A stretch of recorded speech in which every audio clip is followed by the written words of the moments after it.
India முழுக்க புதிய கல்விக் கொள்கை 2020 அறிமுகப்படுத்தப்பட்டது. இந்த புதிய கல்விக் கொள்கைக்கு வரவேற்பும் எதிர்ப்பும் இருந்தது. இந்த புதிய கல்விக் கொள்கையில் என்னென்னவெல்லாம் இருக்குது, தமிழகம் ஏன் இந்த திட்டத்தை எதிர்க்குது அப்படிங்கிறத பற்றியெல்லாம் இந்த வீடியோவில் நம்ம பேச போகிறோம். கல்வி முறையில் என்ன விதமான மாற்றங்களை கொண்டுகிட்டு வரும், அந்த மாற்றங்களை ஏற்றுக்கிறதுக்கு ஆசிரியர்களும் மாணவர்களும் இந்த சமூகமும் எந்த அளவுக்கு தயாராக இருக்குது அப்படிங்கிறத பற்றியெல்லாம் இந்த வீடியோவில் டீட்டெயிலாக நம்ம பார்க்க போகிறோம். வீடியோவை முழுசாக பாருங்கள், உங்களுக்கு யூஸ்ஃபுல்லாக இருக்கும். புதிய கல்விக் கொள்கை அப்படிங்கிறத பற்றி கொஞ்சம் ஷார்ட்டாகவும் நம்ம தெரிஞ்சுக்கலாம். சரி, இந்த புதிய கல்விக் கொள்கை அப்படிங்கிறது எதற்காக கொண்டுகிட்டு வரப்பட்டது அப்படின்னு பார்த்தீங்கன்னா, 1986 கல்விக் கொள்கை வரையறுக்கப்பட்டதுக்கு அதுக்கு பிறகு மாற்றம் இல்லாமல் இருந்தது. ஸோ அந்த கல்விக் கொள்கையில் மாற்றங்களை கொண்டுகிட்டு வரணும் அப்படிங்கிறதுக்காகவும், இந்தியாவை அறிவில் சூப்பர் பவராக கொண்டுகிட்டு வரணும் 2040 அப்படிங்கிறதுக்காகவும் இந்த புதிய கல்விக் கொள்கையை அறிமுகப்படுத்தினாங்க. பழைய கல்வி முறையில் மனப்பாட திட்டம் இருந்தது. புதிய கல்விக் கொள்கையை அதுக்கு மாற்றாக கொண்டுகிட்டு வந்திருக்கிறாங்க. ஒரு முழுமையான ஸ்கில் பேஸ்டு பல்துறை அறிவோடு இருக்கக்கூடியதாக இருக்கணும் அப்படிங்கிறதுக்காக இந்த கல்விக் கொள்கையை கொண்டுகிட்டு வந்தாங்க. தாய்மொழி கல்விக்கு முக்கியத்துவம் கொடுக்கணுங்கிறதுக்காகவும் கொண்டுகிட்டு வந்தாங்க. அதை விட இந்த காலகட்டத்தில் தேவைப்படக்கூடிய critical thinking, creativity, coding, vocational skills, கைத்தொழில் அறிவு இதெல்லாம் இருக்கணும் அப்படிங்கிறதோடவும் ஆர்ட்ஸ் அண்ட் சயின்ஸுக்கு இம்பார்ட்டன்ஸ் கொடுத்தும் இந்த புதிய கல்விக் கொள்கை கொண்டுகிட்டு வரப்பட்டிருக்கு. ஏன் ரொம்ப வருஷத்துக்கு அப்புறம் இன்ட்ரடியூஸ் பண்ணிச்சு அப்படின்னா, 1986 இன்ட்ரடியூஸ் பண்ண கொள்கையை இன்னும் நாம் பயன்படுத்த முடியாது அப்படிங்கிறதுனால கொண்டுகிட்டு வரப்பட்டது. அது மட்டும் இல்லாமல் ஏர்லி ஏஜ்லேயே இதை கொண்டுகிட்டு வந்துடணும் அப்படிங்கிறதுக்காகவும் இந்த கல்விக் கொள்கை மிக முக்கியமாக கொண்டுகிட்டு வரப்பட்டது.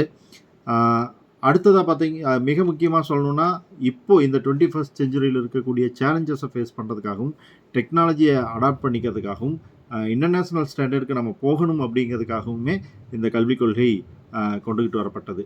சரி, புதிய கல்விக் கொள்கையில் என்ன இருந்தது, பழைய கல்விக் கொள்கையில் என்ன, புதிய கல்விக் கொள்கையில் என்ன இருக்குது, பழைய கல்விக் கொள்கையில் என்ன இருந்தது அப்படிங்கிறத பார்க்கலாம். இப்போ இருக்கக்கூடிய புதிய கல்விக் கொள்கையில் என்ன சொல்லியிருக்காங்கன்னா, 5+3+3+4 அப்படின்னு பிரிச்சிருக்காங்க.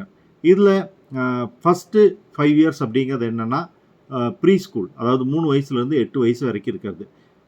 ப்ரீ ஸ்கூல்லேருந்து ப்ரீகேஜி, எல்கேஜி, யூகேஜி, அப்புறம் பார்த்திங்கன்னா ஃபஸ்ட் ஸ்டாண்டர்ட், செகண்ட் ஸ்டாண்டர்ட், இது வரைக்கும் இருக்கக்கூடியது ஒரு ஸ்டேஜ்.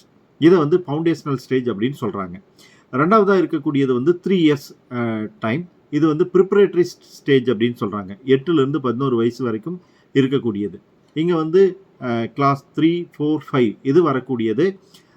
மொதல் ஸ்டேஜில் பார்த்தீங்கன்னா ஆக்டிவிட்டீஸ் பேஸ்டு லேர்னிங் இருக்கும் அப்படின்னு சொல்லியிருக்காங்க. ரெண்டாவதுல பார்த்தீங்கன்னா ஃபவுண்டேஷனல் லிட்ரஸி, நியூமரசி, க்யூராசிட்டி இதையெல்லாம் இன்க்ரீஸ் பண்ணுறதுக்கானதாக இருக்கும் அப்படின்னு சொல்கிறாங்க. தேர்டு ஸ்டேஜ் பார்த்தீங்க அப்படின்னா மிடில் ஸ்டேஜ் அப்படின்னு சொல்கிறாங்க. 11லேருந்து 14 வரைக்கும், அதாவது கிளாஸ் 6, 7, 8 இந்த 3 வருஷத்தை சேர்ந்தது. இங்கே என்ன பண்ணுறாங்க அப்படின்னா, நிறையா எக்ஸ்பிரிமெண்ட் பண்ணி லேர்ன் பண்ணுறது, புது சப்ஜெக்ட்ஸை இன்ட்ரடியூஸ் பண்ணுறது, ஒகேஷ்னல் ஸ்கில்ஸ் ஆட் பண்ணுறது அப்படின்னு சொல்லி கொடுக்கறதா சொல்லியிருக்காங்க. அடுத்த 4 இயர்ஸ் ரொம்ப முக்கியமானதுன்னு சொல்லணும். செகண்டரி ஸ்டேஜ் அப்படின்னு சொல்கிறாங்க. 14 to 18, அதாவது இப்போ இருக்கக்கூடிய 9, 10, 11, 12ஆம் வகுப்புகள். இங்கே என்ன பண்ணுறாங்க அப்படின்னா, பல்துறை அறிவு, மல்டி டிசிப்ளினரி, ஃப்ளெக்சிபிள் சப்ஜெக்ட்ஸ், என்ன சப்ஜெக்ட்ஸை நம்ம எடுத்துக்கணுங்கிறதுல கொஞ்சம் ஃப்ளெக்சிபிலிட்டி இருக்கிறது, கிரிட்டிக்கல் திங்கிங்கை ஃபோக்கஸ் பண்ணி இருக்கக்கூடியதாக இப்படி பிரிச்சிருக்காங்க. பழைய சிஸ்டத்தில் இருந்து பார்த்தீங்க அப்படின்னா, பழைய சிஸ்டத்தில் 6 வயசில் தான் ஸ்கூலே ஸ்டார்ட் ஆகும். பழைய கல்வி முறையான மனப்பாட முறையிலிருந்து எக்ஸ்பிரிமெண்டல் லேர்னிங்க்கு நம்ம மாறுறோம். முழுமையான ஒரு எஜுகேஷனை தரணும் அப்படிங்கிறது என்னுடைய மிக முக்கியமான இதாக இருக்குது. அப்புறம் எக்ஸாம் பேஸ் பண்ணி அடுத்தடுத்த கிளாஸ்க்கு போகிறதுக்கு பதிலாக கண்டினியூஸ் அசஸ்மெண்ட் மூலிமா போகிறதா இருக்கும் அப்படின்னு சொல்லியிருக்காங்க. ஸோ இந்த மாதிரியான விஷயங்களுக்காக இந்த புது சிஸ்டம் இன்ட்ரடியூஸ் ஆகிருக்கு. இதுதான் பழைய சிஸ்டத்துக்கும் புது சிஸ்டத்துக்கும் உள்ள வேறுபாடு. ஸோ இதில் மிக முக்கியமாக சொல்லணும்னா, கிளாஸ் ரூம்ஸ் மனப்பாட முறையிலேருந்து மாறக்கூடியதை மிக முக்கியமான இதாக சொல்லலாம். லாங்குவேஜ் இதை மிக முக்கியமானதாக சொல்லலாம். ஓகே, இப்போ இதில் என்னவெல்லாம் புதுசாக கற்றுக்குவாங்க அப்படின்னு பார்த்தீங்கன்னா, கோடிங், கம்ப்யூட்டேஷனல் திங்கிங் கொடுத்துருவாங்க, ஆர்டிஃபிஷியல் இன்டெலிஜென்ஸ் வந்துடும், இந்த ஆர்ட்ஸ், மியூசிக் இதெல்லாமே உள்ளே வரும் நியூ சப்ஜெக்ட்ஸ் நம்ம லேர்ன் பண்ணுறதுக்கு. அதே போல் வொக்கேஷனல் ஸ்கில்ஸையும் வந்து இன்ட்ரடியூஸ் பண்ணிடுவாங்க. ஸோ அது வந்து பிற்காலத்தில் நமக்கு யூஸ் ஆகும் அப்படின்னு சொல்கிறாங்க. அடுத்து நம்ம இதில் மிக முக்கியமாக கன்சர்ன் பண்ண வேண்டியது பார்த்திங்கன்னா, ஸ்டூடெண்ட்ஸ்க்கு வந்து முழுமையான அறிவு கிடைக்கும். நிறைய ஃப்ளெக்சிபிள் சப்ஜெக்ட்ஸ் வந்து இன்ட்ரடியூஸ் பண்ணிக்கலாம். ஸ்ட்ராங் ஃபவுண்டேஷன் வந்து அவங்களுக்கு வந்து லிட்ரஸியில் ஃப்ரேம் ஒர்க் ஆகும். டீச்சர்ஸுமே வந்து கண்டினியூஸ் ட்ரைனிங்கில் இருப்பாங்க. நிறையா விஷயங்கள் அவங்களும் கற்றுக்கிட்டு ஸ்டூடெண்ட்ஸுக்கு கற்றுத்தர ஆரம்பிப்பாங்க. என்னவெல்லாம் இருக்கும் அப்படின்னு பார்த்தீங்கன்னா, பிரச்சனைகள்னு பார்த்தீங்கன்னா, டீச்சர்ஸ் வந்து ரெடியாக இல்லை இந்த புது சிஸ்டத்துக்கு தகுந்த மாதிரி. இன்ஃப்ராஸ்ட்ரக்சர்ஸ் நிறையா டெவலப் பண்ண வேண்டி இருக்கும். ஏன்னா நியூ எஜுகேஷன் பாலிசியில் கொடுக்கக்கூடிய அந்த ஸ்மார்ட் திங்ஸ் எல்லாம் கற்றுக்கணும் அப்படின்னா. அதே போல் கல்வி நிறுவனங்களுக்கு தேவையான நிதி பற்றாக்குறை இருக்கலாம். ஒகேஷ்னல் ட்ரைனிங் கொடுக்கறதுக்கான பற்றாக்குறை இருக்கும். டிஜிட்டலாக வந்து சொசைட்டி டிவைட் ஆகிறதுக்கான வாய்ப்பு இருக்கும். நிர்வாக சிக்கல்கள் இருக்கும். பேரண்ட்ஸ் வந்து பழைய எக்ஸாம் சிஸ்டத்துலேருந்து இந்த புது சிஸ்டத்துக்கு மாறுறதுக்கு தயங்குவாங்க. இதெல்லாமே வந்து எதிர்கொள்ளக்கூடிய மிக முக்கிய பிரச்சனையாக இருக்கும். மிக முக்கியமாக தமிழ்நாடு மாதிரி மாநிலங்கள் வந்து என்ன சொல்கிறாங்க அப்படின்னா, மும்மொழி கொள்கையை வந்து எதிர்க்கிறாங்க. காலங்காலமாக தமிழ்நாட்டில் மிகப்பெரிய போராட்டம் நடத்தி இருமொழி கொள்கையை கொண்டுகிட்டு வந்திருக்காங்க. அஷூரன்ஸே வாங்கியிருந்தாங்க. இப்போ மும்மொழி கொள்கை அப்படிங்கிறது வந்து அதற்கு எதிரானதாக இருக்கும். அதே போல்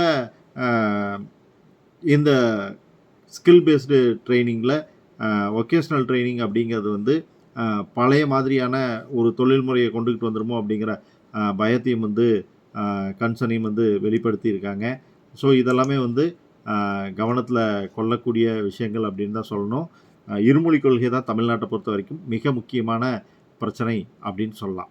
ஸோ தமிழ்நாடு இந்த கொள்கையில் இருக்கக்கூடிய சில முக்கிய கூறுகளை எடுத்துக்கிட்டு தமிழ்நாட்டுக்கான தனி பாடத்திட்டத்தை தயாரிப்போம் அப்படின்னு சொல்லி தனி பாடத்திட்டத்தையும் கொண்டுக்கிட்டு வந்திருக்காங்க. ஸ்டூடெண்ட்ஸ், டீச்சர்ஸ், பேரண்ட்ஸ் எல்லாருமே வந்து இது பற்றின முழு விவரங்களை படித்து தெரிஞ்சுக்கணும். இது பற்றின டீட்டெயில் வீடியோ உங்களுக்கு தேவைப்பட்டதுன்னா கீழே கமெண்ட்டில் சொல்லுங்கள். நம்ம டீட்டெயிலாக டிஸ்கஸ் பண்ணலாம். Bye friends.